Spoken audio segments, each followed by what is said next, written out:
Yeah, go on. This is Bang Bang Well. Sorry about the coat and the hat. I've just done just started training again. Yeah, just done nine on the hill. Yeah, I didn't run it. I walked it. It's really steep out there, mate. It's hard work, but I've done 9. You know, but we've got a gym just been built. I'm gonna go in there, train every day, and every morning gonna train for an hour, maybe 2 hours, and then get myself really fit. Years ago, I don't know if I told you, there's a guy in West London called Colin. Colin Cracknell's a little bit older than me, but someone told me about 3 days ago that he's in the gym 3 times a week. Now, Colin Cracknell's a good fighter, mate. He could fight, mate. He could fight. I mean, personally, me, I think it was about Roy Shaw's stamp. I think him and Roy would have had a good fight, but I think Colin would have knocked him out, actually. And maybe Lou Yates, good fighter, Colin Cracknell, and he's back training. He can half bang. I mean, when I had my own show in Acton Town Hall, I had him on my Acton Town Hall show to fight me. He sold all the tickets. Everybody was there. Everybody was either there to see him beat me or to see me beat him. Yeah, no one really liked him. No one really liked me. And listen, mate, when I come out the first round, he come out to really oblige me. Yeah, which is what he does. And he hit me on the chin. And he shook me up, mate. And I thought after that, I ain't having it. So I nutted him all around the ring as much as I could to bash him up, yeah. That's unlicensed fighting. But other than that, he hurt me. Anyway, I was just talking about us from West London. Listen, mate, I went from West London, Acton, to Lewisham to fight. I wasn't frightened of anybody over North London and South East London. Well, why would I go over there? If I was frightened, I wouldn't have gone over there. I thought I could beat most people over there. I wasn't worried about names. I went there to train. I went there to train and fight. I was an unlicensed fighter, mate. And I was ex-pro, well, not ex-pro, but I trained as a pro. You know, I'm a Bugner, I spoke Bugner, Billy Head. Listen, I went out there to South East London, Lewisham, to fight anybody. I mean, me and Jimmy Tibbet, we'd fight anybody. I wasn't fighting to fight anybody. That's what it's about. You're there to fight. What you know, pick and choose. That's years ago, the old picking and choosing. But now, listen, unlicensed fighting in our days, yeah, we didn't wait 2, 3, 4, 5, 6 months to have a fight and then postpone it because you've got a bad shoulder or a bad leg, which they're doing now. It pisses me off. I watch all these things on YouTube now about people who are going to fight this and going to fight that, and in the end, nothing happens. No fight, it don't happen. It don't happen, yeah? And sometimes it really pisses me off, yeah, because you think to yourself, mate, I wished that it was in our times, you know what I mean? It'd be 2 weeks, they'd be fighting. I think they're fighting, mate. I think they're fighting the fight. All they want to do is train good gym fighters. But when I went over to Lewisham, I heard about Lenny McLean. Lenny McLean's daughter's writing a book. I don't want to run Lenny McLean down, mate. Lenny McLean, to me, was a proper man, mate. He was a good, in films, actor, fighter, street fighter. I don't think no one could beat him as a street fighter. He was the business of the street fighter. Powerful, strong man that can have it, yeah? When I met Lenny McLean, yeah, I met him at the Rainbow, and it was the one, I think it was a box on video, and, you know, he wanted to fight me, and we got it on, and we sparred in Vic Andretti's pub, The Ring, you know, and Lenny, look, me and Lenny had it toe to toe in there, you know. No one really come off the better. But like everything, no one gives in, do they? You know, I ain't going to say, oh, he's a better man than me because he's Lenny McLean. I didn't give a fuck who Lenny McLean was. I wanted to fight. You know, he was the governor. I wanted to fight him, you know what I mean? And I tried. I would put something on my thumbnail. I did try to fight Lenny. Lenny someone's put me on this big poster, yeah? Lenny's fights and Lenny's fault. I'm on it, yeah? So that's made me feel quite proud to be on that, because to be on that, you got to be somebody, yeah? And I'm proud of that, yeah? And I'm really proud. Cliff Fields is on it, I'm on it, and I'm proud to be on it, yeah? And Lenny was a proper man, and I think his daughter's writing a book, and I think everybody should buy that book, yeah? Because it'd be a fantastic book It's going to be a fantastic book. And I ain't never run, I hope she listens to this, I never ever run Lenny down as such, yeah? I don't run him down. He's Lenny McLean. I'm just telling you, at that time, when I was fighting, I didn't care a fuck who Lenny was. I didn't care about Roy Shaw. I didn't care about Cliff Fields, Lou Yates, what I never really heard of, yeah? I didn't care about them, Columbos and all them. I was just be down and Beckett all the time sparring with them people. I didn't care about them. I just wanted to fight. Me and Jimmy, listen, mate, I had quite a few fights, unlicensed fights, yeah? And my licensed fights, mostly, I think 20 or 30 of them was with Dorman, you know? The rest was other people. Look, listen, I'm trying my hardest, yeah? Right? Trying my hardest to put over to you people on my YouTube, yeah? That don't disrespect me, yeah? Because I come from West London, you're thinking, yeah, he come over here and he get... Listen, I come over there to fight all you lot over there. I come over from West London to fight everybody in North, East London, North, South, or whatever it was. I come over to fight, mate. I wasn't bothered. Who they were. I didn't care. That's part of fighting. Unlicensed fighting, that's part of street fighting. That's part of... On the cobbles, mate, you get on there, you fight. And that's what it's about. And I knew I could fight, yeah? Listen, mate, one of the greatest fighters that I've fought with, yeah, was Billy Head. Billy Head taught me such a lot, mate, in the ring. He taught me loads, sparring all the time. Another guy, Farrell McGee, yeah? Farrell McGee, good fighter. Farrell. What was he, 18, 19 stone, big southpaw. Used to teach me so much, yeah? Taught me so much. In the end, I used to knock him out of the ring.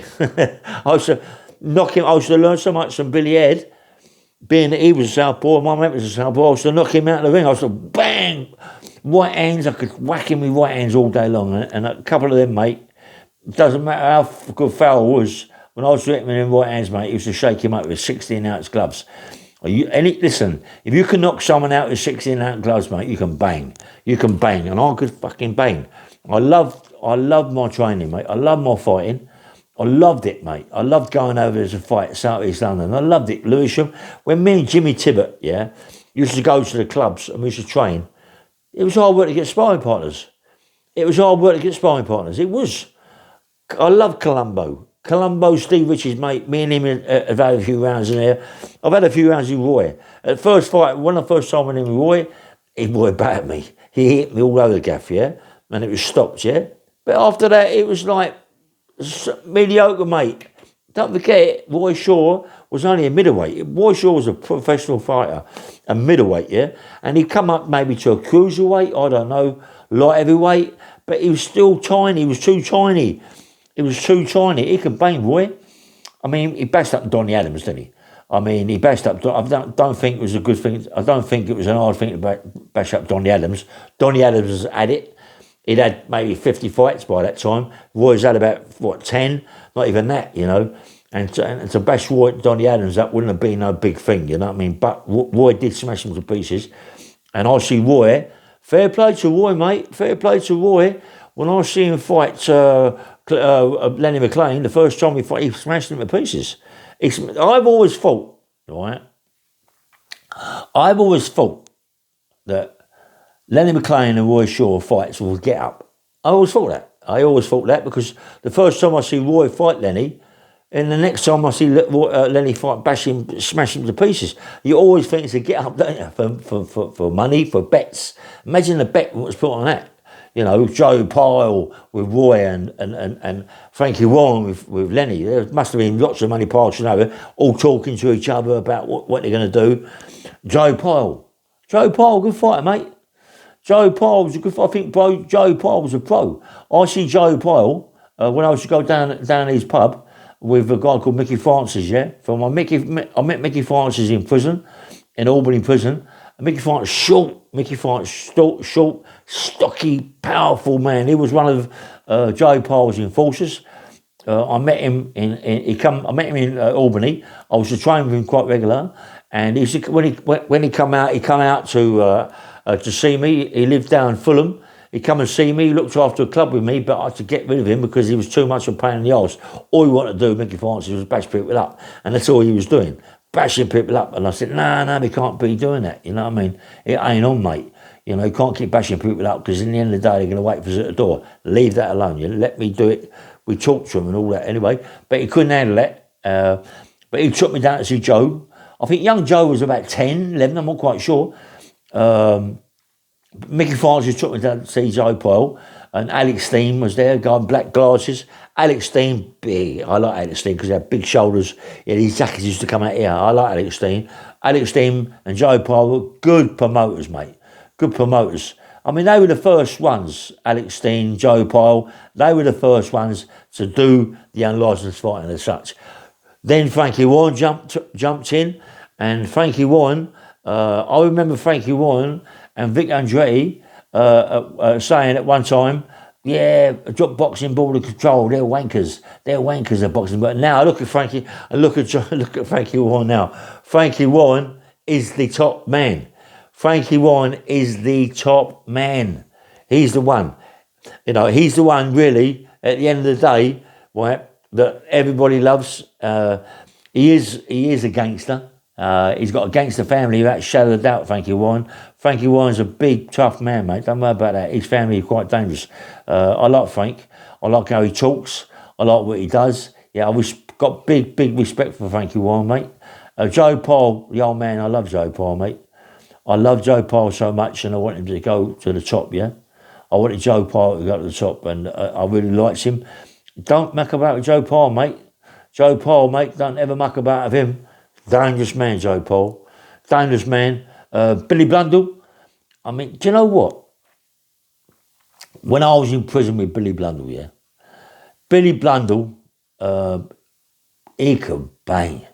He could bang. I see him sparring with people in there, mate. He could bang. I mean, fucking hell, I didn't realise that such a little short guy could come over with the hooks and he hit you on the chin, mate. You'd rock, and he would rock you. He would rock you all day long. 7 days a week, he would rock you, mate. He could bang. And I never really got. I done a little bit with him, not too much. I was too big. I mean, I was big. I was massive. You say I couldn't fight him. Me and Ricky Curl used to fight 7 days a week. Me and Ricky Curl used to bash each other to pieces all the time. God, I've told you before, I was in there, mate. There was this black guy in Maidstone, I forget his name, tall, lanky guy. He bashed me up, mate. He's a heavyweight. Just smashed me to pieces. You'd see him and you wouldn't think it was no one. Dodgy legs, thin legs, just moved around, clap, and he could lose it. I see him on the bag, banging that bag, and he was good. He was really good on the bag. And I thought, yeah, we'll have a go. He bashed me up, mate. He smashed my face to pieces, he did. And he was a good fighter. I'd love to know who he was, mate. I'd love to know who he was. There's people must have been in Maidstone at the time that I was in there, who may be on my podcast, maybe watching my video, and could tell me he was. He was on C-Ring. And he was just walked about, normal guy, never flashed, didn't talk to many people, just a nice guy. And when I walked back to the wing in Maidstone, the World Wing, he was there. He went, sorry about that, way. I went, sorry? I said, you taught me a lesson, mate. You don't listen, I'm saying to you, you're out there, yeah? Don't disrespect me because I'm who I am, yeah? And I said to him, all right, I won't never disrespect you, mate. Never, ever again. I did, and I'm sorry what I did. All right, I said, you're a fighter. He went, yeah, I was a good pro, that was right. I thought, good pro? I said, you smashed me to pieces. He was definitely, a cruiserweight? Yeah, I'd say he was, I don't know, maybe 15 stone, maybe 14 and a half, 15 stone. But he was mustard, mate. He was mustard, jab you to death. And when he came over the right hand, he didn't get fair play. He never had really a good right hand, yeah? But he put it together. He'd throw like 10 punches at you and they'd all hit that target. They'd all hit the same target, and they come back to left hook, and he was good. He was absolutely fantastic fighter. Yeah, I loved him to death. I think him and Billy Blundell moved around slowly. I think he showed Billy Blundell a few things, but Billy Blundell weren't no fool, mate. He could bang Billy Blundell, and he was always bobbing and weaving all the time, bobbing and weaving. Yeah, I loved him, man. And I loved him. Mickey, he used to fight. I used to see him spar with Mickey Morris. Mickey Morris, good pro. Good pro. Anyway, this is Bang Bang Rail. Please press the like button and subscribe. And nice one.